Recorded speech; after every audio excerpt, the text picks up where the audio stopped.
ദൈവത്തിന് നാമത്തിന് മഹത്വം ഉണ്ടാകട്ടെ. കടന്നു വന്ന എല്ലാ പ്രിയപ്പെട്ടവർക്ക് വേഗം വരുന്നവനാകുന്ന യേശുവിൻ്റെ നാമത്തിലുള്ള സ്നേഹവന്ദനത്തെ അറിയിക്കുന്നു. പ്രത്യേകിച്ച് നമ്മുടെ ചിന്തയിലേക്ക് പെട്ടെന്ന് കടക്കുന്നു. ഹീബ്രൂസ് ചാപ്റ്റർ 3, എബ്രായലേഖനം 3-ാം അധ്യായം. നമ്മൾ ഒരുമിച്ച് ചിന്തിച്ചു വരുന്ന വിഷയമാണ് എബ്രായലേഖനം 3-ാം അധ്യായം. പേപ്പർ എടുത്താട്ട്, നോട്ട്, ഒരു പേനയും പെൻസിലും കയ്യിൽ എടുത്താട്ട് എബ്രായലേഖനം 3-ാം അധ്യായം.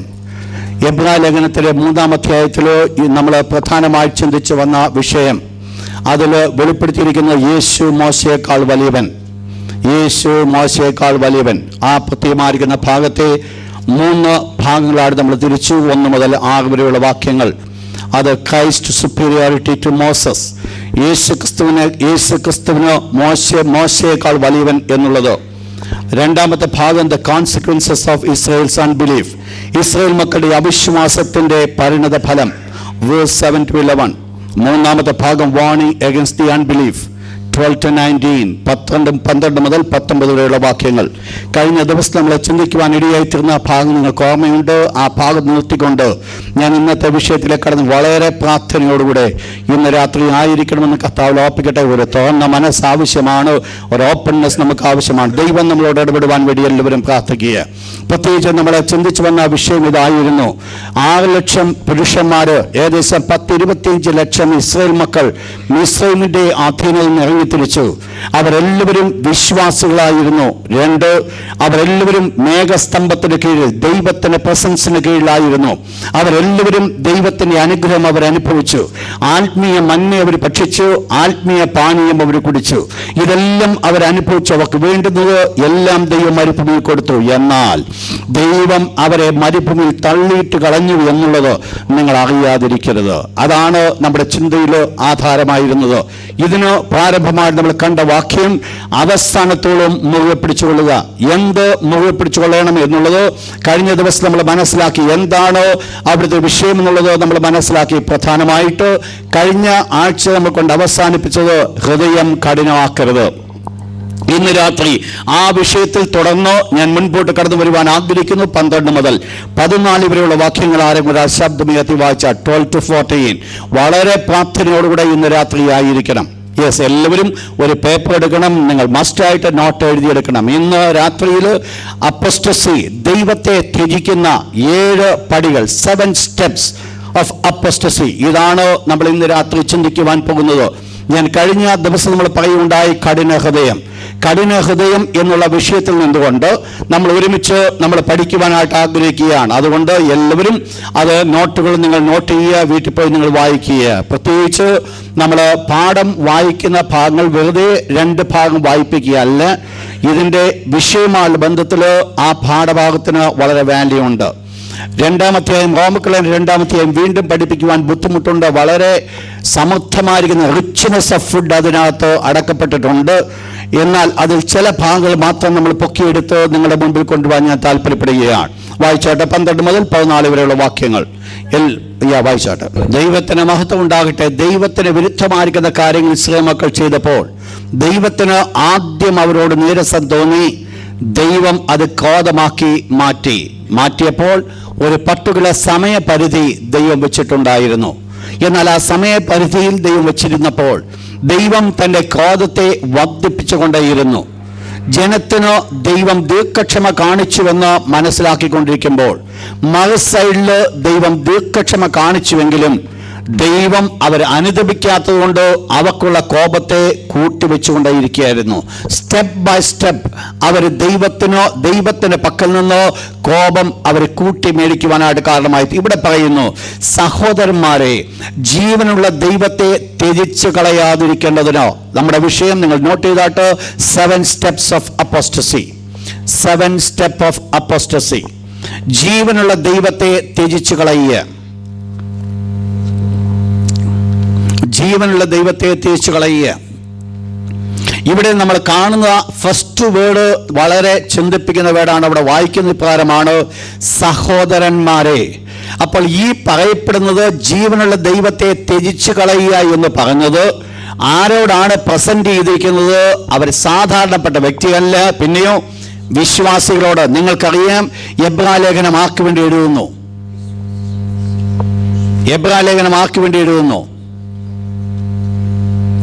ആർക്ക് വേണ്ടി എബ്രായ ലേഖനം എഴുതിയത്? ജ്യൂസ്. മറ്റെന്തെങ്കിലും ആൻസേഴ്സ്? എബ്രായ ലേഖനം ആർക്ക് വേണ്ടി എഴുതി? വാഗ്ദത്തങ്ങൾ. ഒന്നുകൂടെ അതൊന്ന് വിശദീകരിച്ച് പറഞ്ഞാൽ നല്ലതായിരിക്കും. എന്താ വാവരെ? ആരായിരുന്നു അവ? ആർക്ക് വേണ്ടി എഴുതി? വിശ്വാസികൾക്ക്. ഒരു ഭാഗം വരെ ശരിയാ, പക്ഷെ ഒരു ഭാഗത്ത് തെറ്റുമുണ്ട്. വിശുദ്ധന്മാര്. കറക്റ്റ്.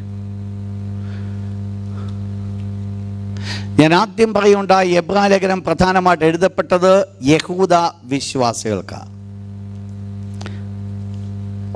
വിശ്വാസി എന്ന് പറഞ്ഞു, യഹൂദന്മാരെന്ന് പറഞ്ഞു. പക്ഷേ ഇത് രണ്ടുമല്ല, യഹൂദ വിശ്വാസികൾക്കാണ്. ജാതികളായിരുന്ന വിശ്വാസികൾക്കും ചില വാക്കുകൾ കൊടുത്തിട്ടുണ്ടെന്ന് മാത്രമേ ഉള്ളൂ. പക്ഷെങ്കിൽ മെയിൻലി ഫോക്കസ് ചെയ്തിരിക്കുന്നത് യഹൂദ വിശ്വാസികൾക്കാണ്. അതിലെ പ്രധാനപ്പെട്ട കാരണമുണ്ട്. അവർ തിരിച്ച് ജൂഡായിസത്തിലേക്ക്, യഹൂദായിസത്തിലേക്ക് കടന്നു പോകുവാനായിട്ട് ആഗ്രഹിക്കുമ്പോഴാണ് ഈ ലേഖനം എഴുതുവാൻ കാരണമായിരിക്കുന്നത്. അപ്പോൾ തിരിച്ച് അവരുടെ പഴയ ആചാരത്തിലേക്ക്, പഴയ കർമ്മത്തിലേക്ക് കടന്നു പോകാൻ അവർ ആഗ്രഹിച്ചു. വിശ്വാസികളാകുന്നുവെങ്കിലും, യഹൂദന്മാരായിരിക്കും വിശ്വാസികളാകുന്നുവെങ്കിലും, പഴയ ആചാരത്തിലേക്ക് കടന്നു പോകാൻ ആഗ്രഹിക്കുന്ന കൂട്ടത്തോട് അപ്പോസ്തലനായ പൗലോസ് പ്രസന്റ് ചെയ്യാണ്, സഹോദരന്മാരെ എന്ന് പറഞ്ഞാൽ വിശ്വാസികളായിരിക്കുന്നവരോട് പറയുകയാണ്, നിങ്ങൾക്ക് ജീവനുള്ള ദൈവത്തെ ത്യജിച്ച് കളയുവാനായിട്ട് സാധിക്കും. ശ്രദ്ധിക്കണം. ഒരുപക്ഷെ നമ്മുടെ ആത്മീയ ജീവിതത്തിൽ നിന്നുകൊണ്ട് നമ്മളിപ്പോൾ പറയും, ഞാൻ ഒരു കാലത്തും ഈ ദൈവത്തെ ത്യജിച്ച് കളയത്തില്ല. അത് നല്ല തീരുമാനമാണ്. തീരുമാനം എടുക്കേണ്ടത് നല്ലതാണ്.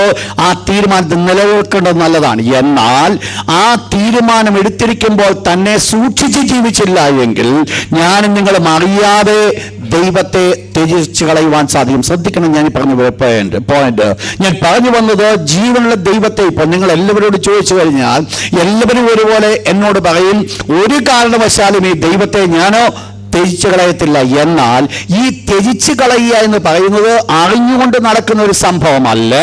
അറിയും എന്നുള്ള സത്യമാണെങ്കിലും അത് അറിഞ്ഞുകൊണ്ട് നടക്കുന്ന സംഭവമല്ല. പിന്നെയോ സ്റ്റെപ്പ് ബൈ സ്റ്റെപ്പായിട്ട് അറിയാതെ കടന്നു പോകുന്ന ഒരു വിഷയമാണ്. എന്താണ് ഇവിടുത്തെ വിഷയം? അപ്പോൾ സഹോദരന്മാരായിരിക്കുന്നവർക്ക് ജീവനുള്ള ദൈവത്തെ ത്യജിച്ച് കളയുവാൻ സാധിക്കും. ശ്രദ്ധിച്ചോണം. ആദ്യം പറഞ്ഞത് ഏതാണ്ട് 30 ലക്ഷം ആൾക്കാർ ഇറങ്ങിത്തിരിഞ്ഞിട്ട് 2 പേർക്ക് മാത്രമേ വാഗ്ദത്ത നാട്ടിൽ ചെന്നെത്തുവാൻ സാധിച്ചുള്ളൂ.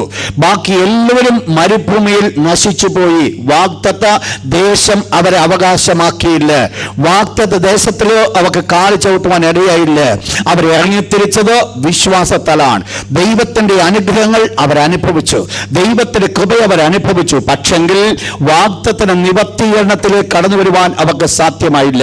ഇങ്ങനെ നിൽക്കുന്ന ഒരു സമൂഹത്തെ ചൂണ്ടിക്കാണിച്ചുകൊണ്ട് അപ്പോസ്തലനായ പൗലോസ് വീണ്ടും പറയുകയാണ്, സഹോദരന്മാരെ, നിങ്ങൾക്കും ദൈവത്തെ ത്യജിച്ച് കളയുവാനായിട്ട് സാധിക്കും. യഹൂദന്മാരായ വിശ്വാസികളോട്. എന്നിട്ട് അതിലെ 12ാമത്തെ വാക്യം വീണ്ടും ഒരിക്കൽ കൂടെ വായിച്ചാട്ട്.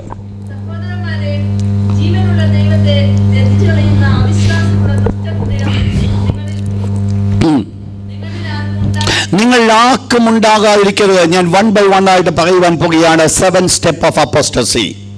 അതിൽ ഒന്നാമത്, ദ ഫസ്റ്റ് വൺ, എങ്ങനെ ഇത് സംഭവിച്ചു? താഴെ വീഴ്ചയുടെ അവസാനത്തിലേക്ക് കടന്നു വരുമ്പോൾ അവിടെ നമ്മൾ പറയുന്നത്, നിങ്ങൾ അവന്റെ സ്വസ്ഥതയിൽ പ്രവേശിക്കുകയില്ല. ദൈവം തള്ളിക്കളയുവാനായിട്ടിടയായി തീർന്നു. അപ്പോൾ എവിടെയാണ് അവർ തുടങ്ങിയത്? ദ ഫസ്റ്റ് സ്റ്റെപ്പ് ഇവരുടെ ഭാഗത്ത് എന്തായിരുന്നു? ഒന്നാമത്തെ ഇവരുടെ സ്റ്റെപ്പ് 8ാമത്തെ വാക്യം ഒന്ന് വായിച്ചാണ്. വേഴ്സ് 8, 8ാമത്തെ വാക്യം. ഇന്ന് നിങ്ങൾ അവന്റെ ശബ്ദം കേൾക്കുന്നുവെങ്കിൽ. അപ്പോൾ ദ ഫസ്റ്റ് പാർട്ട്, അപ്പോസ്റ്റസി തുടങ്ങുന്ന ആദ്യത്തെ സ്റ്റെപ്പ് എന്ന് പറയുന്നത്, do not hear the word of God. ദൈവവചനം കേൾക്കാതിരിക്കുക. ദൈവവചനം കേൾക്കാതിരിക്കുക. ഇതാരെക്കുറിച്ച് പറയുന്നു എന്നുള്ളത് നമ്മൾ മനസ്സിലാക്കണം. രക്ഷിക്കപ്പെട്ടവരെ കുറിച്ചാണ് പറയുന്നത്. രക്ഷിക്കപ്പെട്ടവർക്ക് എന്ത് ആഗ്രഹമുണ്ട്? ദൈവവചനത്തോട് വലിയ ഒരാർത്തിയുണ്ട്, ഒരു ദാഹമുണ്ട്, ഒരു വിശപ്പുണ്ട്.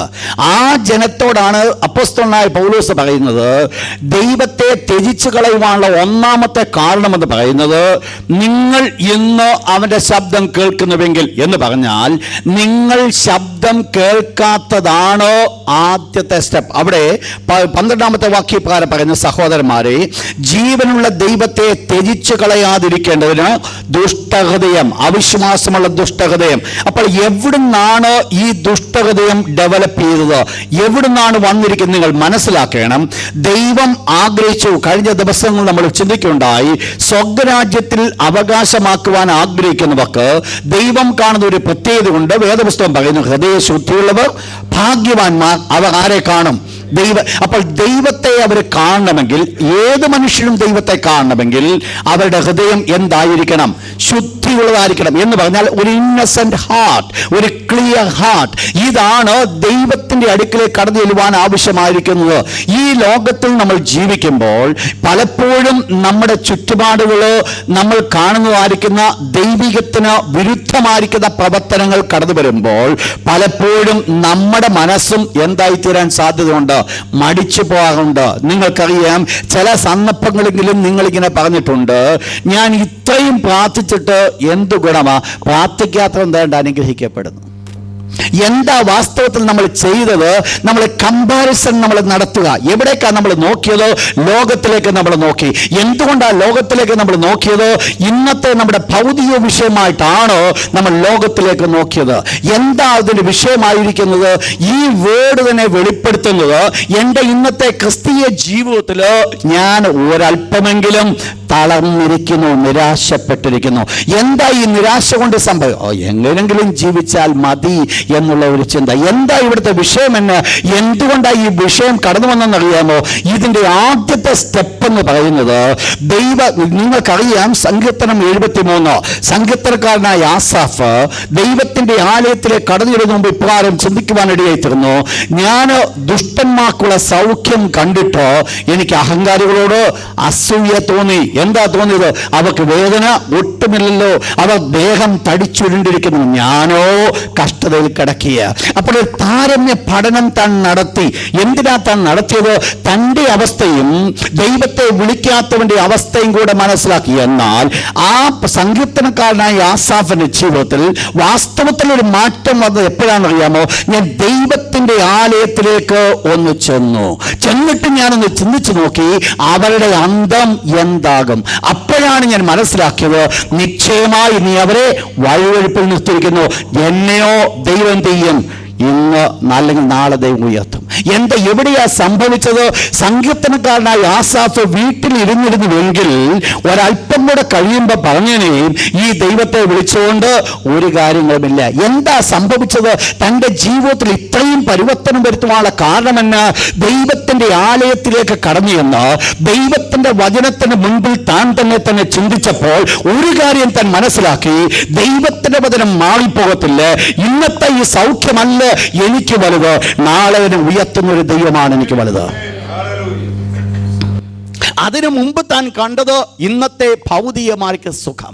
സങ്കീർത്തനക്കാരനായ ആസാഫ് കണ്ടത് ജഡീയമായിരിക്കുന്ന ലൗകികമായിരിക്കുന്ന സുഖം. അത് കണ്ടപ്പോൾ താൻ ഇന്ന് കഷ്ടം അനുഭവിക്കുന്നതിനെ കുറിച്ച് വേദനിക്കുന്നു. താൻ എന്തിനാ വേദനിക്കുന്നത്? ഞാൻ പറഞ്ഞു വന്നത്, എന്ത് സംഭവിച്ചെന്നറിയാമോ? തൻ്റെ ദൈവത്തിന്റെ വചനം കേൾക്കുന്നതിന് മുമ്പ് തനിക്ക് എന്തായിത്തീർന്നു? തനിക്ക് അതിനെക്കുറിച്ച് ബോധ്യമില്ലാത്തതായിത്തീർന്നു. നിങ്ങൾ മനസ്സിലാക്കണം, നമ്മുടെ ജീവിതത്തിൽ നമ്മുടെ ദുഷ്ടഹൃദയം ഉണ്ടാകാതിരിക്കണമെങ്കിൽ നമുക്ക് ഒരു കാര്യം വളരെ ആവശ്യമാണ്.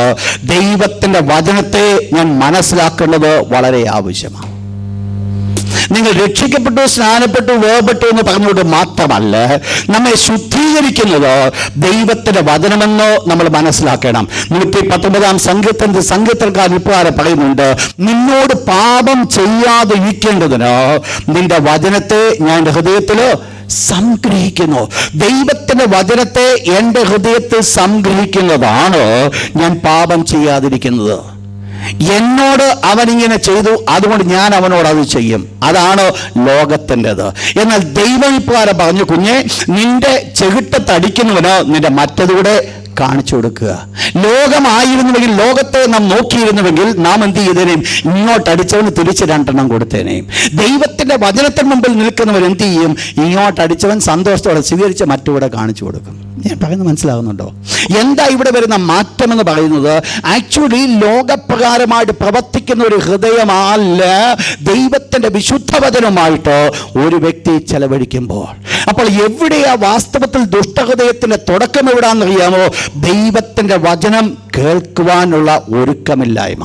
ദൈവത്തിൻ്റെ വചനം കേൾക്കുക എന്ന് പറയുമ്പോൾ ഞാൻ പറഞ്ഞു വരുന്നത്, ഇന്ന് നിങ്ങൾ കേൾക്കുന്ന പോലെ വളരെ ശ്രദ്ധിച്ച് വളരെ ഗൗരവമായിട്ടിരുന്ന് കേട്ട് മറന്നു കളയുന്നവരെ കുറിച്ചല്ല, പിന്നെയോ കേട്ട് പ്രവർത്തിക്കുന്നവരെ കുറിച്ചാണ്. കേട്ടെങ്കിലും പ്രവർത്തിക്കുന്നില്ല എങ്കിൽ കേട്ടതുകൊണ്ട് എന്തില്ല? ഒരു ഗുണവുമില്ല. ഞാൻ ആ വിഷയത്തിലേക്ക് കടന്നു വരും. സ്വസ്ഥത എന്നുള്ള വിഷയത്തിലേക്ക് നമ്മൾ കടന്നു വരുമ്പോൾ വളരെ ഡീപ്പായിട്ട് നമ്മൾ ആ വിഷയം ചിന്തിക്കുവാൻ പോകുകയാണ്. അതുകൊണ്ട് ഞാൻ ആ ഭാഗം വിട്ടുകളയുക. അപ്പോൾ ഒന്ന്, എന്ത് വേണം? എന്താ ഈ അപ്പോസ്റ്റസിയുടെ ഫസ്റ്റ് കാര്യം? ഒന്നെന്ന് പറയുന്നത് ദൈവവചനം കേൾക്കുവാനുള്ള താല്പര്യമില്ലായ്മ. നിങ്ങൾ മനസ്സിലാക്കുക, ഒരു നല്ല റിവൈവൽ കൂട്ടൊരു മിറക്കിൾ ഉണ്ടെന്ന് ചിന്തിക്കട്ടെ, ജനം തടിച്ചുകൂടും. നല്ലൊരു പ്രാസംഗികൻ ദൈവവചനം പ്രസംഗിക്കെന്ന് പറഞ്ഞു കഴിഞ്ഞാൽ 10 പേര് കാണും. എന്താ കാര്യം എന്നാണെന്നറിയാമോ? ഇന്ന് ജനത്തിന് വേണ്ടത് ഒരു ദൈവവചനമല്ല, അവർക്ക് വേണ്ടത് മറ്റുള്ള പല കാര്യങ്ങളാണ്. ചർച്ചിൽ 350 ഉണ്ട്, ബൈബിൾ സ്റ്റഡിക്ക് 50 ഉണ്ട്.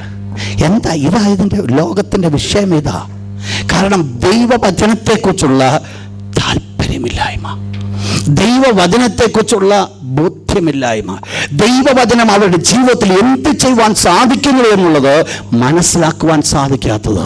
ഇന്ന് രാത്രി ഗൗരവമായി ഞാൻ ഓർപ്പിക്കട്ടെ, അപ്പോസ്റ്റസിയുടെ ദ ഫസ്റ്റ് സ്റ്റെപ്പ് എന്ന് പറയുന്നത് ദൈവവചനത്തെ കേൾക്കാതിരിക്കുക. ഞാൻ പറഞ്ഞത് ഒരു ദൈവദാസന്റെ വാക്കിൽ നിന്ന് കേൾക്കണമെന്നല്ല ഞാൻ പറഞ്ഞു വരുന്നത്. നിന്റെ ജീവിതത്തിൽ ഒരു പ്രത്യേകത ഉണ്ടായിരിക്കണം. ദൈവമായിട്ട് എല്ലാ ദിവസവും അല്പസമയം ഇരുന്ന് ദൈവത്തിൽ നിന്ന് കേൾക്കുവാനുള്ള ഒരുക്കമുണ്ടായിരിക്കണം. ഒരു വ്യക്തി മാത്രമെന്നല്ല, ദൈവത്തിൻ്റെ വചനം ദൈവം നമ്മുടെ കരങ്ങൾ തന്നിരിക്കുമ്പോൾ എനിക്കും നിങ്ങൾക്കത് മനസ്സിലാക്കുവാനായിട്ട് സാധിക്കും. നമ്മൾ മനസ്സിലാക്കുന്നില്ല എങ്കിൽ, ദൈവത്തിൻ്റെ വചനം കേൾക്കുന്നില്ല എങ്കിൽ നമ്മുടെ നെക്സ്റ്റ് സ്റ്റെപ്പ് എങ്ങോട്ട് പോകുമെന്ന് നമുക്കറിയത്തില്ല. നിങ്ങൾ മനസ്സിലാക്കണം, ദൈവവചനം പഠിക്കുന്നവരും ദൈവവചനം പഠിക്കാത്തവരും തമ്മിൽ ഒരു വലിയ വ്യത്യാസത്തെ നമുക്ക് കാണുവാൻ സാധിക്കും. നിങ്ങൾക്കറിയാം, ഒരു എസ്രയെ നിങ്ങൾക്ക് പഴയ നിയമത്തിലേക്ക് നോക്കിയാൽ അറിയാം. എസ്ര ഒരിക്കൽ ദൈവത്തിൻ്റെ വചനം പഠിച്ചു. ദൈവത്തിൻ്റെ വചനം പഠിച്ചപ്പോൾ ഞങ്ങളുടെ ദൈവത്തിൻ്റെ പ്രത്യേകത കൊണ്ട് അവനെ അനുകൂലിക്കുന്ന എല്ലാവർക്കും അവൻ്റെ കരങ്ങൾ അനുകൂലമായിരിക്കും, അവനെ എതിർക്കുന്നവർക്ക് അവൻ്റെ കരം പ്രതികൂലമായിരിക്കും. രാജാവ് ഒരു കാര്യം ചെയ്തു. അന്നത്തെ കാലത്ത് ഒരു കെട്ട് സ്വർണവും കൊടുത്തേച്ച് ദേവാലയത്തിന് ഉപകരണം കൊടുത്തേച്ച് പറഞ്ഞു, കുഞ്ഞെ നീ നടന്നോളാൻ പറഞ്ഞു. എന്നാൽ ഈ എസ്ര ഒരു നിമിഷം ഒന്ന് പിന്നോട്ട് ചിന്തിച്ചു, രാജാവിനോട് പറഞ്ഞിട്ട് 2 പട്ടാളത്തെങ്കിലും ചോദിച്ചോളാം. ഉടനെ എസ്രയുടെ മനസ്സിലേക്ക് ഒരു ചോദ്യം വന്നു, കഴിഞ്ഞ നാളുകൾ നീ രാജാവിന് മുമ്പ് പ്രസംഗിച്ചതല്ലേ ഈ ദൈവം പ്രൊട്ടക്ട് ചെയ്യുവാൻ മതിയായവൻ? എസ്ര എന്ത് ചെയ്യേണ്ടി വന്നു? 3 ദിവസം താൻ മുഴങ്കാലുകൾ മടക്കി മുട്ടുമേലിരുന്നു. എന്തിനാ ഇരുന്നെന്നറിയാമോ? ചോദിച്ചായിരുന്നെങ്കിൽ രാജാവ് പട്ടാളത്തെ കൊടുത്തായിരുന്നെങ്കിൽ സാധനം അങ്ങ് കടന്നു ചെന്നേനെ. എന്നാൽ എസ്ര ഒരു കാര്യം മനസ്സിലാക്കി, അറിഞ്ഞ ദൈവവചനത്തിന് അനുസരണമായിട്ട് തൻ്റെ ജീവിതത്തിലേക്ക് പ്രാവർത്തികമാക്കുവാൻ തക്കണം ആഗ്രഹിച്ചുകൊണ്ട് അതിനുവേണ്ടി ഒരു സ്റ്റെപ്പ് എടുക്കുവാനിടയായിട്ട്. ഞാൻ പറഞ്ഞു വന്ന എന്നാണെന്നറിയാമോ? ദൈവത്തിൻ്റെ വചനമാണ് എൻ്റെ ജീവിതത്തിൽ ദൈവമായിട്ടുള്ള ബന്ധത്തിലേക്ക് എന്നെ നിർത്തുന്നത്. എന്ത് സംഭവിച്ചു? ആദ്യത്തെ സംഭവം എന്തുവാ? ദൈവം തന്റെ വിശുദ്ധ ദാസൻ കൂടി ഇപ്രകാരം പറയുന്നു, ഇന്ന് നിങ്ങൾ അവന്റെ ശബ്ദം കേൾക്കുന്നുവെങ്കിൽ നിങ്ങളുടെ ഹൃദയത്തെ നിങ്ങൾ കഠിനമാക്കരുത്. അപ്പോൾ ശബ്ദം കേൾക്കാതെ വരുമ്പോൾ അടുത്ത് സംഭവിക്കുന്ന ഒരു കാര്യമാണ് ഹൃദയം കഠിനപ്പെടുക. ശ്രദ്ധിക്കുക, ദ സെക്കൻഡ് പോർഷൻ. ഒന്നിന് പിന്നാലെ കടന്നു വരികയാണ്. refuse to hear God, ദൈവത്തിൽ നിന്ന് കേൾക്കുവാൻ സാധിക്കാത്തത് നമ്മെ ലീഡ് ചെയ്യുന്ന സെക്കൻഡ് സ്റ്റെപ്പിലേക്ക് വിടുന്നത് ദ ഹാർഡ്നെസ് ഓഫ് ഹാർട്ട്, ഹൃദയകാഠിന്യം.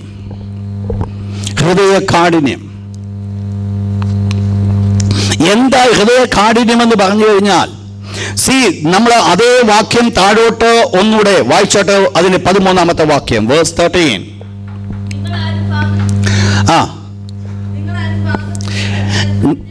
നിങ്ങൾ ആരും പാപത്തിന്റെ ചതിയാൽ കഠിനപ്പെടാതിരിക്കേണ്ടതിന്.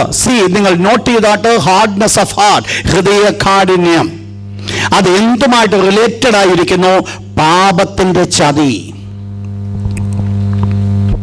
ഡിസീവ്നെസ് ഓഫ് സിൻ, പാപത്തിന്റെ ചതി. ഞാൻ പറഞ്ഞു വരുവാൻ ആഗ്രഹിക്കുന്നത്, ഏത് പാപത്തിനും ഒരു ചതിയുണ്ടെന്നുള്ളതാ. പാപം വഞ്ചിക്കും, പാപം ചതിക്കും. എപ്പോഴാ പാപം ചതിക്കുന്നറിയാമോ? നിങ്ങൾ ദൈവത്തിൻ്റെ വിശുദ്ധ വചനം നിങ്ങൾ പഠിക്കുമ്പോൾ നിങ്ങൾക്ക് മനസ്സിലാക്കാം. വായിച്ചാട്ട് അപ്പോസ്തലർ റോമക്കലേഖനം 2-ാം അധ്യായം, റോമക്കലേഖനം 2-ാം അധ്യായം അതിൻ്റെ 5-ാമത്തെ വാക്യം ഒന്ന് വായിച്ചാട്ട്, വേഴ്സ് 5. എന്നാൽ നിന്റെ കാഠിന്യത്താലും അവിടെ പറയുന്നു നിന്റെ കാഠിന്യം. അതിൻ്റെ അടുത്ത വേർഡ് പറയുന്നു അനുതാപമില്ലാത്ത ഹൃദയം. അപ്പോൾ എന്താണ് ഹൃദയ കാഠിന്യത്തിലേക്ക് കൊണ്ടുവരുന്നത്? അതാണ് അനുതാപമില്ലാത്ത ഹൃദയം, അൺറിപ്പന്റൻസ് ഹാർട്ട്. അനുതാപമില്ലാത്ത ഹൃദയം അഥവാ അനുതപിക്കാത്തൊരു ഹൃദയം. അനുതപിക്കാത്തൊരു ഹൃദയമാണോ നമ്മെ കാഠിന്യത്തിലേക്ക് നടത്തുന്നത്? അങ്ങനെയുള്ള ഹൃദയമാണോ കാഠിന്യപ്പെടുന്നത്? അതിന് പ്രത്യേകിച്ച് ഒന്നും പ്രവർത്തിക്കണമെന്നില്ല. വാസ്തവത്തിൽ ഒരു ദൈവവേദന വേണ്ടത് എന്ത് നിങ്ങൾക്കറിയാം. റോമർ 12:3 അവിടെ ഇപ്രകാരം പറയുന്നു. ആ വാക്യം 3-ാമത്തെ വാക്യം, സോറി 2-ാമത്തെ വാക്യം ഒന്ന് വായിച്ചാൽ, വേഴ്സ് 2. ഈ ലോകത്തിന് അനുരൂപമാകാതെ നന്മയും പ്രസാദവും പൂർണ്ണതയുമുള്ള ദൈവഹിതം ഇന്നതൊന്ന് തിരിച്ചറിയേണ്ടതിന് എന്ത് വേണം? മനസ്സ് പുതുക്കി രൂപാന്തരപ്പെടണം. എപ്പം രൂപാന്തരപ്പെടണം? അവിടെ നമ്മൾ തിരിച്ചു വരിക. എബ്രായലേഖനത്തിലേക്ക് കടന്നു വന്നാട്ടോ. എബ്രായലേഖനം 3-ാം അധ്യായം, എബ്രായലേഖനം 3-ാം അധ്യായത്തിന്റെ 8-ാമത്തെ വാക്യം, വേഴ്സ് 8. ഇന്ന്. അപ്പോൾ എന്നാ ഇത് കേൾക്കാനായിട്ട് പറഞ്ഞത്? ഇന്ന്. നാളത്തെ ദിവസമാണെങ്കിൽ ദൈവവചനം എന്താ പറയുന്നു? ഇന്ന് എന്ന് പറഞ്ഞാൽ ഇന്നെന്ന് പറയുന്ന എല്ലാ ദിവസങ്ങളും നമുക്ക് എന്തിനു വേണ്ടിയുള്ളതാ? രൂപാന്തരപ്പെടാനുള്ളതാ. ശ്രദ്ധിച്ചോണം ഞാൻ പറയുന്ന പോയിന്റ്. ഇന്നെന്ന് പറയുന്ന എല്ലാ ദിവസങ്ങളും എൻ്റെയും നിങ്ങളുടെയും ജീവിതത്തിൽ ദൈവം തന്നിരിക്കുന്നതോ രൂപാന്തരത്തിന് വേണ്ടിയുള്ളതാ. ഓരോ ദിവസവും. അതുകൊണ്ടാണ് ദൈവത്തിന്റെ ദാസൻ പറയുന്നത്, നിങ്ങൾ മനസ്സ് പുതുക്കി നിങ്ങൾ എന്ത് ചെയ്തോണം? രൂപാന്തരപ്പെടണം. എന്തിലാണ് നിങ്ങൾ മനസ്സ് പുതുക്കേണ്ടത്? ഈ ലോകത്തിന് നിങ്ങൾ അനുരൂപപ്പെടരുത്. പിന്നെ നിങ്ങൾ എന്ത് മനസ്സിലാക്കണം? നന്മയും പ്രസാദവും പൂർണ്ണതയുമുള്ള ദൈവഹിതം ഇന്നതെന്ന് തിരിച്ചറിയേണ്ടതിനോ. അപ്പോൾ രൂപാന്തരം പ്രാപിക്കേണ്ടതോ ഏതിനു വേണ്ടിയാ? ദൈവത്തിൻ്റെ ഇഷ്ടത്തിനനുസരിച്ചാണ് രൂപാന്തരം പ്രാപിക്കുക. ശ്രദ്ധിച്ചോണം ഞാൻ പറയുന്ന ഓരോ പോയിന്റും. ദൈവഹിതത്തിനനുസരിച്ചാണ് രൂപാന്തരം പ്രാപിക്കേണ്ടത്. എൻ്റെ കാഴ്ചപ്പാടിനനുസരിച്ചല്ല ഞാൻ രൂപാന്തരം പ്രാപിക്കേണ്ടത്. എന്താണ് ദൈവത്തിന് ഇഷ്ടമെന്ന് മനസ്സിലാക്കി അതിനനുസരിച്ചാണ് ഒരു രൂപാന്തരം പ്രാപിക്കേണ്ടത്. നമ്മളെല്ലാവരും നല്ല ജെന്റിൽമാനായിട്ട് ജീവിക്കുവാനായിട്ട് ആഗ്രഹിക്കുന്നു. പക്ഷെങ്കിൽ ആ ജെന്റിൽമാൻ അല്ല നമ്മെ സ്വർഗ്ഗത്തിൽ കൊണ്ടുപോകുന്നത്. ഞാൻ പണ്ട് നിങ്ങളോട് പറഞ്ഞിട്ടുണ്ട്, 1-ാം സങ്കീർത്തനം നമ്മൾ പഠിച്ചാൽ ആ സങ്കീർത്തനത്തിൽ 2 കൂട്ടം 3 കൂട്ടം വ്യക്തികളെ നമുക്ക് കാണാം. ഒന്നാമത് പറയുന്നു, ദുഷ്ടന്മാരുടെ ആലോചന പ്രകാരം നടക്കാതെയും പാപികളുടെ വഴി നിൽക്കാതെയും പരിഹാസികളുടെ ഇരിപ്പിടത്തിലിരിക്കാതെയും ഞാൻ ഈ വ്യക്തിക്ക് ഒരു പേര് കൊടുത്തു. ആ വ്യക്തി ആരാന്നറിയാമോ? ജെന്റിൽമാൻ. ആത്മീയനല്ല, ഒരു ജെന്റിൽമാൻ. ആരാ ജെന്റിൽമാൻ? സമൂഹത്തിൽ നോക്കിക്കഴിഞ്ഞാൽ വലിയ കുറ്റമൊന്നുമില്ലാത്തൊരു വ്യക്തി. അതുകൊണ്ട് അവൻ ആത്മീയനായെന്ന് വേദപുസ്തകം പഠിപ്പിക്കുന്നില്ലേ. അവൻ ദുഷ്ടന്മാരുടെ ആലോചന പ്രകാരം നടക്കുന്നില്ല, ശരിയാ. പരിഹാസികളുടെ ഇരിപ്പിടത്തിൽ അവൻ ഇരിക്കുന്നില്ല, ശരിയാ. പാപികളോടുകൂടെ അവൻ ആയിരിക്കുന്നില്ല, ശരിയാ. അതിൻ്റെ അർത്ഥം നീ ഒരു ആത്മീയനാണെന്നല്ല, നീ ഒരു നല്ല ജെന്റിൽമാനാ. ഈ ലോകത്തിന് ഞാൻ പറഞ്ഞ് നിങ്ങൾ മനസ്സിലാവുന്നുണ്ടോ? ഈ ലോകത്തിൽ അനേക ജെന്റിൽമാന്മാരെ നമ്മൾ കാണുന്നുണ്ട്. അവരാരും സ്വർഗ്ഗത്തിൽ പോകത്തില്ല. പക്ഷെ ഒരു ദൈവഭേദനെ കുറിച്ച് അവിടെ പറയുന്നുണ്ട്. അവൻ ആരെന്ന് അവിടെ പറയുന്നുണ്ട്. അതിന്റെ താഴത്തെ വാക്യം പറയുന്നു, യഹോവയുടെ ന്യായപ്രമാണത്തിൽ സന്തോഷിച്ച് അവന്റെ ന്യായപ്രമാണത്തെ രാപ്പകൽ ധ്യാനിക്കുന്നവൻ അവനാണ് എവിടെ പോയി നിൽക്കുന്നത്. അപ്പൊ വാസ്തവത്തിൽ ഒരു ദൈവബൈബിൾ എന്ന് പറയുന്ന സെക്കൻഡ് പാർട്ടാ. ആദ്യത്തെ പാർട്ട് ഒരു ജെന്റിൽമാനേ ആയിട്ടുള്ളൂ. ഒരു നല്ല മനുഷ്യൻ, സാധാരണമായിട്ട് നല്ല മനുഷ്യൻ. നമ്മൾ ഒത്തിരി ലോകത്തിൽ നല്ല മനുഷ്യരെ കാണാറുണ്ട്. നമ്മൾ എല്ലാവരും പറയും എത്ര നല്ല സ്വഭാവം. അതിൻ്റെ അർത്ഥം അവൻ സ്വർഗത്തിൽ പോകുമെന്നല്ല. സ്വർഗത്തിൽ പോകാനുള്ള ഒറ്റ വഴിയേ ഉള്ളൂ. വേദപുസ്തകം പറയുന്നു, അവൻ്റെ യഹോവയുടെ ന്യായപ്രമാണത്തിൽ സന്തോഷിച്ച് ആദ്യത്തെ ചെയ്തേച്ച് എന്തുവാ? യേശുവിനെ കർത്താവും രക്ഷിതാവുമായിട്ട് സ്വീകരിക്കുക. That's the first step. ആ സ്വീകരിക്കുക എന്ന് പറയുമ്പോൾ രണ്ട് കാര്യം ഒരുമിച്ച് നടക്കണം. ഏത് നടക്കണം? വിശ്വസിക്കുകയും സ്നാനമേൽക്കുകയും ചെയ്യണം. അപ്പോൾ അത് ഒരുമിച്ച് പോകേണ്ട കാര്യമാണ്. അപ്പോൾ ആ ഒരുമിച്ച് ചെയ്യുന്നവർ മാത്രമേ ആരാകുന്നുള്ളൂ? ദൈവത്തിന് മക്കളാകുന്നുള്ളൂ. അവർ മാത്രമേ എങ്ങോട്ട് പോകത്തുള്ളൂ? അപ്പോൾ അവരുടെ ജീവിതത്തിൽ ഉണ്ടാകേണ്ട കാര്യമാണ് യഹോവയുടെ ന്യായപ്രമാണത്തിൽ അവർ സന്തോഷിക്കണം. അപ്പോൾ എന്താ ഇവിടുത്തെ വിഷയം? ഇവരുടെ ജീവിതത്തിൽ വരേണ്ടതായിരിക്കുന്ന മാറ്റങ്ങൾ വന്നുകൊണ്ടിരിക്കണം. എന്നാൽ ഇവിടെ നമ്മൾ കാണുന്നത് അവരുടെ ഹൃദയം കഠിനപ്പെടുവാനായിട്ട് കാരണമായി തീർന്നു. ദൈവത്തിന്റെ വചനം അവർ കേട്ടില്ല. അതുകൊണ്ട് അവരുടെ ഹൃദയം കഠിനപ്പെട്ടു എന്ന് പറഞ്ഞപ്പോൾ പാപമാണ് അവരെ ചതിക്കുവാനായിട്ടിടയായി തീർന്നത്. പാപം അവരെ വഞ്ചിച്ചു എന്ന് പറയുമ്പോൾ ഹൃദയം കഠിനപ്പെട്ടു ഞാൻ പെട്ടെന്ന് നിങ്ങൾക്ക് പറഞ്ഞ് മനസ്സിലാക്കി തരാം. ഹൃദയം കഠിനപ്പെടുമ്പോഴാണ് ഒരു വ്യക്തി അവൻ പാപം ചെയ്തിട്ട് പാപം ചെയ്യുന്നില്ല എന്നോ അഥവാ താൻ നീതിമാനെന്നോ അവൻ തന്നെ മനസ്സിലാക്കുന്നത്. ഏത് വ്യക്തിയുടെ ഹൃദയം കഠിനപ്പെട്ടാലും ആ വ്യക്തിയുടെ കഠിന ഹൃദയത്തിൻ്റെ അർത്ഥമെന്ന് പറയുന്നത് പാപത്തെക്കുറിച്ച് അവന് ബോധം കാണുകയില്ല. ചില വിഷയത്തിൽ പറയുമായിരിക്കും ഞാൻ തെറ്റുണ്ടെന്നാലോ യഥാർത്ഥമായിട്ട് പല വിഷയങ്ങളും അവർക്ക് ബോധം വരത്തില്ല. അതാണ് ഹൃദയം കഠിനപ്പെടുക. ഹൃദയം കഠിനപ്പെട്ടപ്പോൾ പാപത്തെക്കുറിച്ച് അവർക്ക് ബോധമില്ല, പാപത്തെക്കുറിച്ച് ബോധ്യമില്ല. ഒരുപക്ഷെ അവർ ചെയ്യുന്നത് പാപമാണെങ്കിലും അവരോട് ചോദിച്ചാൽ പറയും ഞാൻ ഇന്നതുകൊണ്ടാണ് ചെയ്യുന്നത്. അവർക്ക് ന്യായീകരണമുണ്ട്. എന്നാൽ ഈ ന്യായീകരണം എന്തിലേക്കാണ് നടത്തിയെന്നറിയാമോ? എന്തുകൊണ്ട് അവർക്ക് സംഭവിച്ചെന്നറിയാമോ? അവരുടെ ഹൃദയം കഠിനപ്പെട്ടു. എന്തുകൊണ്ട് ഹൃദയം കഠിനപ്പെട്ടു? പാപത്തിന്റെ ചതി. പാപം അവരെ വഞ്ചിച്ചു. പാപം അവരെ വഞ്ചിക്കുവാനിടയായി തീർന്നു. പാപം അവരെ വഞ്ചിച്ചു എന്ന് പറയുമ്പോൾ നിങ്ങൾ മനസ്സിലാക്കണം, ആ പർട്ടിക്കുലർ സമയത്തിൽ ഇവരുടെ ജീവിതത്തിൽ പാപത്തിനായിരുന്നു അവർക്ക് അവരുടെ മേല് സ്വാധീനമുണ്ടായിരുന്നത്. പാപം ഒരു പേഴ്സോണിഫൈഡായി, ഒരാളത്വമായി മാറി. എനിക്ക് തോന്നുന്നു റോമക്കലേഖനത്തിൽ നമ്മൾ പഠിച്ച വിഷയങ്ങളാണ്. പാപം ആളത്വമായി. വായിച്ചോട്ടെ, റോമക്കലേഖനം 7-ാം അധ്യായം. റോമക്കലേഖനം 7-ാം അധ്യായം റോമക്കലേഖനം 6-ാം അധ്യായം എടുത്താട്. റോമൻസ് ചാപ്റ്റർ 6 വേഴ്സ് 16, 16-ാമത്തെ വാക്യം. പാപം പേഴ്സോണിഫൈഡായി, അവർ ആളത്വമായി മാറ്റപ്പെട്ടു. നിങ്ങൾ ദാസന്മാരായി അനുസരിപ്പാൻ നിങ്ങളെ തന്നെ സമർപ്പിക്കുകയും നിങ്ങൾ അനുസരിച്ച് പോരുകയും ചെയ്യുന്നവന്. എല്ലാവരും പറഞ്ഞാൽ ചെയ്യുന്നവന്. അപ്പോൾ ചെയ്യുന്നവന് നിങ്ങൾ ആരായിരിക്കുന്നു? ദാസന്മാർ. ഒന്നുകിൽ വായിച്ചാട്ട്, ഒന്നുകിൽ മരണത്തിനായി. അപ്പോൾ ആദ്യം തൊട്ടുമേളിൽ പറഞ്ഞു ചെയ്തു പോരുകയും ചെയ്യുന്നവന് ആരായിരിക്കുന്നു? ദാസന്മാർ. അപ്പോൾ അവിടെ എന്തോനോ ചെന്ന് പോന്നിരിക്കുന്നു എന്ന് പറഞ്ഞിട്ട് രണ്ട് കൂട്ടം ആൾക്കാരെ അവിടെ കാണിച്ചു. ഒന്ന് മാനസാന്തരത്തെ ഉളവാക്കുന്നു. ഏത് മാനസാന്തരത്തെ ഉളവാക്കുന്നു? നേരത്തെ അനുദപിക്കാതിരുന്നതിനെ. അപ്പോൾ പാപം എപ്പോഴാണ് സംഭവിച്ചത്? നേരത്തെ. പക്ഷെ നേരത്തെ എന്ത് ചെയ്തില്ല? അനുദപിച്ചില്ല. എന്തുകൊണ്ട് അനുദപിച്ചില്ല? ദൈവഹിതപ്രകാരമുള്ള ദുഃഖം അവൻ്റെ ഉള്ളിൽ ഉണ്ടായില്ല. ദൈവഹിതപ്രകാരമുള്ള ദുഃഖം എപ്പോഴാണ് അവൻ്റെ ഉള്ളിൽ ഉണ്ടായത്? ദൈവത്തിൻ്റെ വചനം കേട്ടപ്പോൾ. മനസ്സിലാവുന്നുണ്ടോ ഞാൻ പറഞ്ഞു വരുന്നേ?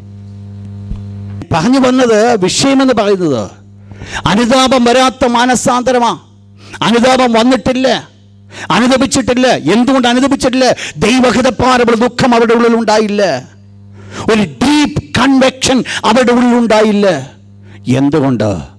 രണ്ട് കാര്യങ്ങളാണ് സംഭവിക്കുന്നത്. ഒന്ന്, ദൈവത്തിൻ്റെ വചനം ഞാൻ കേൾക്കണം. രണ്ട്, ദൈവത്തിൻ്റെ ആത്മാവ് എന്നിൽ പ്രവർത്തിക്കണം. ഇതുകൊണ്ടാണ് കൺവിക്ഷൻ ഉണ്ടാകുന്നത്. ദൈവത്തിൻ്റെ വചനം ഞാൻ കേൾക്കണം, ദൈവത്തിൻ്റെ ആത്മാവ് പ്രവർത്തിക്കണം. അറിയാമല്ലേ? രണ്ട് കാര്യമാണ് മാനസാന്തരത്തിന് ആവശ്യം, കൺവിക്ഷൻ ആവശ്യം. ഒന്ന്, ദൈവത്തിൻ്റെ വചനം കേൾക്കണം. രണ്ട്, ദൈവത്തിൻ്റെ ആത്മാവ് പ്രവർത്തിക്കണം. എന്തിനാ ദൈവത്തിൻ്റെ വചനം കേൾക്കുന്നത് അറിയാമോ? ദൈവത്തിൻ്റെ വചനമാണ് ഗോഡ് സ്റ്റാൻഡേർഡ്. ദൈവത്തിൻ്റെ ആത്മാവ് എന്തിനാ പ്രവർത്തിക്കുന്നത് അറിയാമോ? ദൈവത്തിൻ്റെ സ്റ്റാൻഡേർഡ് കേൾക്കുമ്പോഴാണ് നിൻ്റെ സ്റ്റാൻഡേർഡിനെ കുറിച്ച് ഇതുവരെ നീ വിലമതിച്ചത് എന്തുള്ളൂ എന്നുള്ളത് ദൈവത്തിൻ്റെ ആത്മാവ് പോയിന്റ് ചെയ്യുന്നത്. അവിടെയാണ് ദൈവത്തിൻ്റെ സ്റ്റാൻഡേർഡിൽ കടന്നു വരുന്നത്. അപ്പോൾ ദൈവ മക്കൾക്ക് വേണ്ട ദൈവത്തിൻ്റെ സ്റ്റാൻഡേർഡ് മാനുഷിക സ്റ്റാൻഡേർഡ് അല്ല. എന്താ ഇവിടുത്തെ വിഷയം? എന്നാ ഇവിടെ പറയപ്പെടുന്നതായിരിക്കുന്ന ഭാഗം? ഇവിടെ ആ മാനസാന്തരം, ദൈവഹിതപ്രകാരമുള്ള ദുഃഖം മാനസാന്തരം ഉളവാക്കുന്നു. ദൈവഹിതപ്രകാരം ദുഃഖമുണ്ടാകണമെങ്കിൽ ഞാൻ പറഞ്ഞു 2 കാര്യം സംഭവിക്കണം. 1, ദൈവത്തിൻ്റെ വചനം കേൾക്കണം. 2, പരിശുദ്ധാത്മാവിൻ്റെ പ്രവർത്തനം ഉണ്ടാകണം. പക്ഷേ അല്ലെങ്കിൽ എന്തു വരും? വായിച്ചിട്ട് വീണ്ടും ഒരിക്കൽ കൂടെ റോമൻസ് ചാപ്റ്റർ 2 വേഴ്സ് 5, റോമർ 2:5, 7-ാം അധ്യായം 11-ാമത്തെ വാക്യം കൂടെ. പാപം അവസരം, ശ്രദ്ധിച്ചോണെ, പാപം അവസരം ലഭിച്ചിട്ട് കൽപ്പനയാൽ എന്നെ ചതിച്ചു. ആരാ ചതിച്ചത്? പാപം. എപ്പോഴാ ചതിച്ചത്? അവസരം ലഭിച്ചു എന്ന് പറഞ്ഞാൽ പാപം ഞാൻ ചെയ്യാനുള്ള അനുകൂല സാഹചര്യം വന്നപ്പോൾ ഞാൻ എന്ത് ചെയ്തു? പാപം ചെയ്തു. അതാരാ എന്നെ ചതിച്ചത്? പാപം. അവസരം വന്നപ്പോൾ ഞാൻ പാപം ചെയ്തു. അവസരം വന്നപ്പോൾ ഞാൻ തെറ്റ് ചെയ്തു. നമ്മുടെ എല്ലാവരുടെ ജീവിതത്തിൽ വരുന്ന കുറ്റം ആരും ഇതിനകത്തൊന്ന് വെളിയിൽ പോകുന്നവരല്ല. നമ്മുടെ എല്ലാവരുടെയും we all are sinners, ഞാൻ ഉൾപ്പെടെ. എന്നാൽ എന്താ വാസ്തവം സംഭവിക്കുന്നത്? അവസരമാണോ പലപ്പോഴും പാപത്തിലേക്ക് നമ്മെ നയിക്കുന്നത്? എന്നാൽ എന്താ വേണ്ടത്? ഇവർക്ക് വേണ്ടത് അവരുടെ കഠിനഹൃദയം മാറ്റപ്പെടുക എന്നുള്ളതാണ്. അതിനെന്താ വേണ്ടത്? ദൈവവചനം കേട്ട് മാനസാന്തരപ്പെടും. 3-ാമത്തെ സ്റ്റെപ്പ് കഠിനഹൃദയത്തിലേക്ക് കടന്നു വന്നു. നെക്സ്റ്റ് സ്റ്റെപ്പ് എന്തിലേക്ക് വന്നു? 2-ാം അധ്യായം എബ്രായ 3-ാം അധ്യായം 12-ാമത്തെ വാക്യം. അവിശ്വാസം നെക്സ്റ്റ് സ്റ്റെപ്പിലേക്ക് വന്നു. The third step unbelief. ആദ്യത്തെ സ്റ്റെപ്പ് പറഞ്ഞത് ദൈവവചനം കേട്ടില്ല. അതുകൊണ്ട് എന്ത് സംഭവിച്ചു? ഒരു ദുഷ്ടഹൃദയം. ആ ദുഷ്ടഹൃദയം അവരെ അടുത്ത ലെവലിലേക്ക് വിടുകയാണ്, അവിശ്വാസത്തിലേക്ക് വിടുക. എവിടെ അവർ നിൽക്കുന്നറിയാമോ? ദൈവത്തിൻ്റെ പാളയത്തിൽ. എവിടെ അവരായിരിക്കുന്നറിയാമോ? ദൈവം കൊടുത്ത നന്മകൾ അനുഭവിച്ചുകൊണ്ട്. എവിടെ അവരായിരിക്കുന്നറിയാമോ? ലോകം അവരെ വിളിച്ചു പറയുന്നത് ദൈവത്തിൻ്റെ മക്കൾ. പക്ഷെങ്കിൽ അതിനകത്ത് തന്നെ നിൽക്കുമ്പോൾ അവർക്കെന്തില്ല?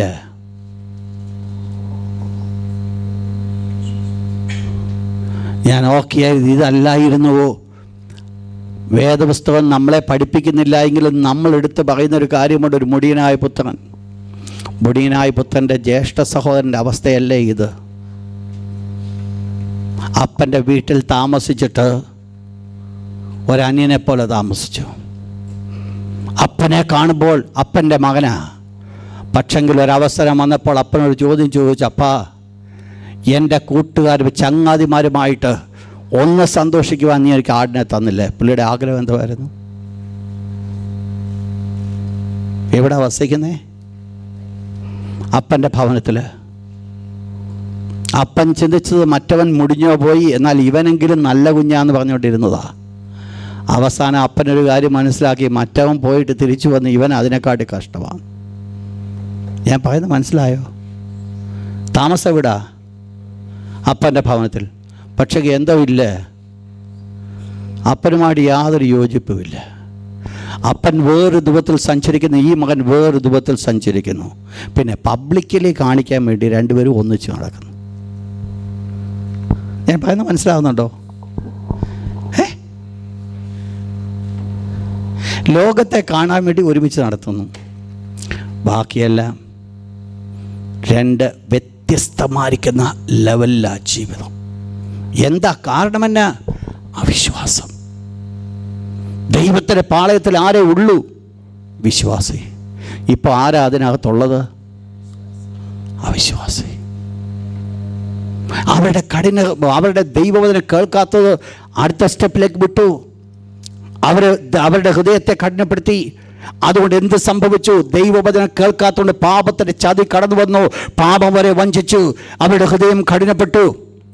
ഹൃദയം കഠിനപ്പെട്ട മുഖാന്തരമായിട്ട് 3-ാമത്തെ ലെവലിലേക്ക് അവർ കടന്നു വന്നു.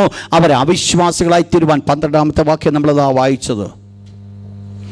അതുകൊണ്ട് എന്ത് സംഭവിച്ചു? പെട്ടെന്ന് നിങ്ങൾ വായിച്ചോ, നിങ്ങൾ നോട്ട് ചെയ്താട്ട്. മാത്യു ചാപ്റ്റർ 11 വേഴ്സ് 22-24, 20 മുതൽ 24 വരെയുള്ള വാക്യം. മത്തായി 11, 20 മുതൽ 24 വരെയുള്ള വാക്യം.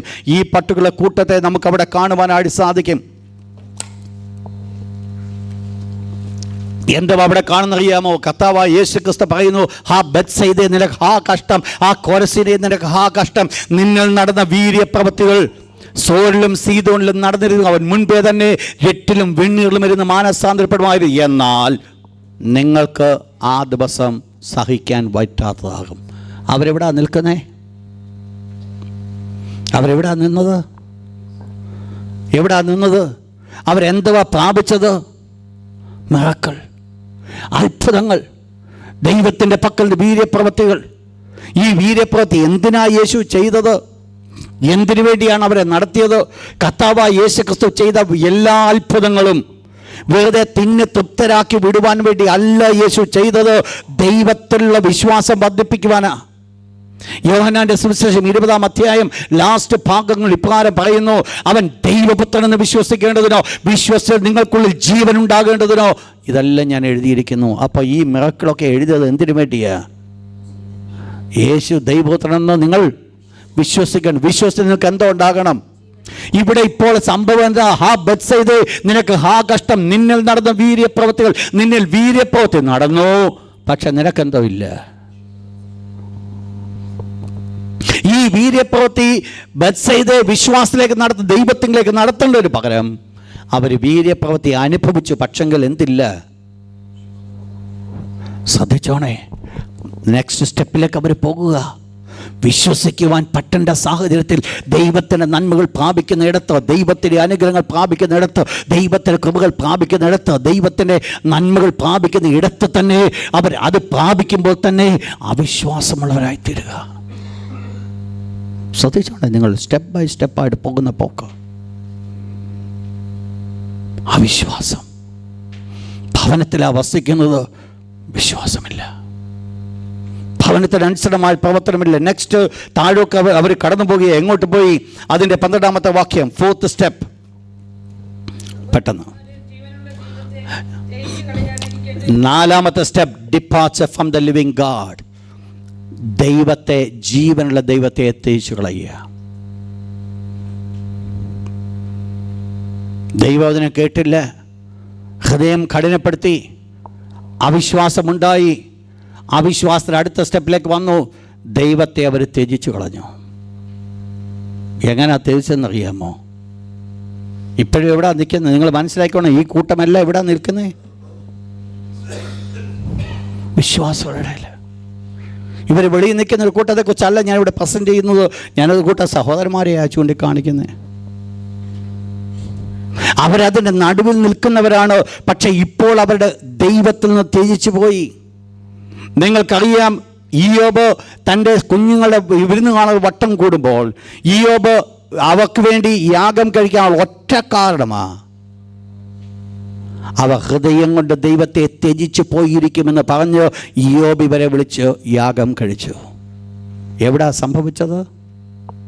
പുറത്ത് സംഭവിച്ചില്ല. പുറത്തപ്പോഴും അന്യഭാഷയുണ്ട്, പക്ഷേ ഡ്രമ്മിനകത്തുനിന്ന് വരുന്ന ശബ്ദം പോലാന്നുള്ളതേ ഉള്ളൂ. അറിയാമല്ലേ? ഇല്ല, ഞാൻ പറഞ്ഞ ഒരു ഡ്രമ്മിനകത്ത് ശബ്ദം കിട്ടും, ഇല്ലേ? എങ്ങനെയാ വരുന്നേ? എന്തുകൊണ്ടാണ് ശബ്ദം കൊണ്ടുവരുന്നത് അറിയാമോ? അകം എംറ്റിയാ, പുറത്തെന്തുകൊണ്ട്?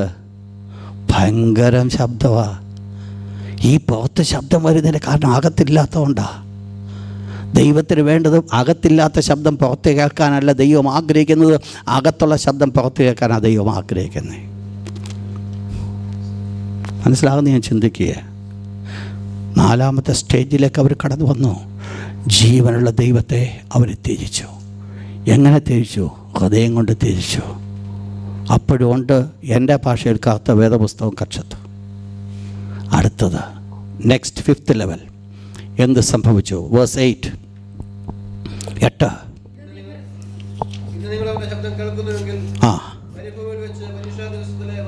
മത്സരിച്ചു. Next step, open rebellion. ഇവിടെയാണ് ലോകം കാണാൻ പോകുന്നത് ആരാണ്. ഇതുവരെ ലോകം കണ്ടില്ല, ഇതുവരെ ലോകത്തിന് അറിയത്തില്ല, ഇതുവരെ ലോകം ഇവരെ ആത്മീയരെന്ന് ചിന്തിച്ചു. എന്നാൽ ഈ സ്റ്റേജിലേക്ക് വന്നു, അവർ ഓപ്പണായിട്ട് റിബല്യൻ ചെയ്തു. ആരോടാ എതിർത്തത്? മെരിബ നാളിൽ, മസ്സാ നാളിനെ പോലെ നിൻ്റെ ഹൃദയം കഠിനമാക്കരുത്. ആരോടാ മത്സരിച്ചത്? ദൈവത്തോട്. ആരോടാ മത്സരിച്ചത്? മോശയോട്. പിന്നീട് അവരുടെ കാര്യം വാസ്തവത്തിൽ ഹൃദയത്തിൽ വിശ്വാസത്യാഗം നടന്നു. ഹൃദയത്തിൽ വിശ്വാസത്യാഗം നടന്നാലുള്ള കുഴപ്പമെന്നാണെന്നറിയാമോ? വേദപുസ്തകം പറയുന്നു, ഹൃദയത്തിൽ വിശ്വാസത്യാഗമുള്ളവന് തൻ്റെ നടപ്പിൽ മടുപ്പ് വരും. എന്ന് പറഞ്ഞാൽ എന്ത് ചെയ്താലും അവന് സന്തോഷം കാണത്തില്ല, ആര് ചെയ്താലും സന്തോഷം കാണത്തില്ല. കൂട്ടം ഭയങ്കര അനുഗ്രഹമാണെങ്കിലും പുള്ളി പോയി അതിനകത്തെ കൊച്ചു കുറ്റമേ കാണത്തുള്ളൂ. കാരണം എന്നാണെന്നറിയാമോ? ഹൃദയത്തിൽ സന്തോഷമില്ല. ആൾക്കാരെ ഐഡൻറ്റിഫൈ ചെയ്യാൻ വളരെ എളുപ്പമാണ്. ദൈവത്തിൻ്റെ വചനം പഠിച്ചു കഴിഞ്ഞാൽ മനസ്സിലാക്കാൻ എളുപ്പമാണ്. എന്താ ഇവിടുത്തെ വിഷയമെന്ന്? ഹൃദയത്തിൽ വിശ്വാസത്യാഗം സംഭവിച്ചു. ഒരവസരത്തിന് വേണ്ടി കാത്തിരിക്കുകയായിരുന്നു അവരെ പ്രതികരിക്കുവാൻ തക്കവണ്ണം. അവസരത്തിന് വേണ്ടി കാത്തിരുന്ന് മോശയ്ക്കെതിരായിട്ട് എതിർക്കുവാൻ തക്കവണ്ണം. എന്താ പറഞ്ഞത്? നീ ഞങ്ങളെ അവിടുന്ന് കൊണ്ട് ഞങ്ങൾക്ക് ഇതാ തന്നിരിക്കുന്നു. Open rebellion. അവർ പോലും മനസ്സിലാക്കിയില്ല ദൈവം അവരെ അവിടെ വെച്ച് പരീക്ഷിച്ചതാ. അവർ മനസ്സിലാക്കിയിരുന്നുവെങ്കിൽ ദൈവത്തിന് മുൻപിൽ അവർ ദൈവത്തോട് ചോദിച്ചു, കർത്താവേ, നീ ഞങ്ങളെ മിസ്സൈൽ നിന്ന് ഇറക്കിക്കൊണ്ട് വന്നവനല്ലയോ? ഇവിടെ ഞങ്ങൾക്ക് നീ ആഹാരം തരുവാൻ ശക്തനല്ലേ, വെള്ളം തരാൻ ശക്തനല്ലേ എന്ന് അവർ ചോദിക്കേണ്ടതാ. പക്ഷേ ഇവിടെ ചോദിച്ചത് ചോദ്യമല്ല, പിറുവിറുപ്പാ. പ്രത്യേകിച്ച് സഹോദരിമാർക്ക് ദൈവം കൊടുത്തൊരു വലിയ അനുഗ്രഹമാ പിറുവിറുപ്പ്.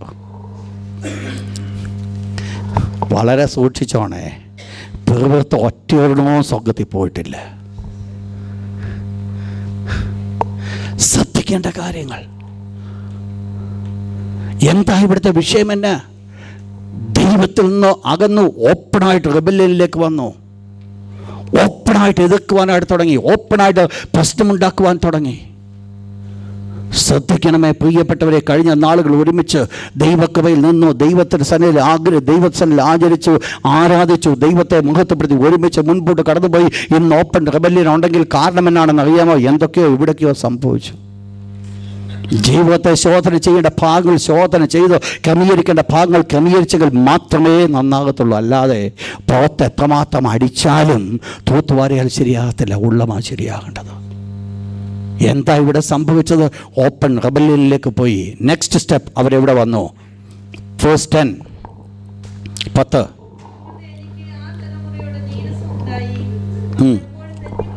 അവർ എപ്പോഴും തെറ്റിപ്പോകുന്നവർ. Next 6th step, continue in sin. അവർ വീണ്ടും വീണ്ടും പാപം ചെയ്യുന്നു, വീണ്ടും വീണ്ടും പാപം ചെയ്യുന്നു. നിങ്ങൾക്കറിയാം, ഒരിക്കൽ കാളക്കുട്ടിയെ ആരാധിച്ചതാ, കാളക്കുട്ടിയെ ഉണ്ടാക്കിയതാ, ദൈവം അവരോട് ക്ഷമ കാണിച്ചതാ. എന്നിട്ട് മരുഭൂമിയിലേക്ക് കടന്നത് വീണ്ടും വീണ്ടും എന്ത് ചെയ്തു? പാപം ചെയ്തു.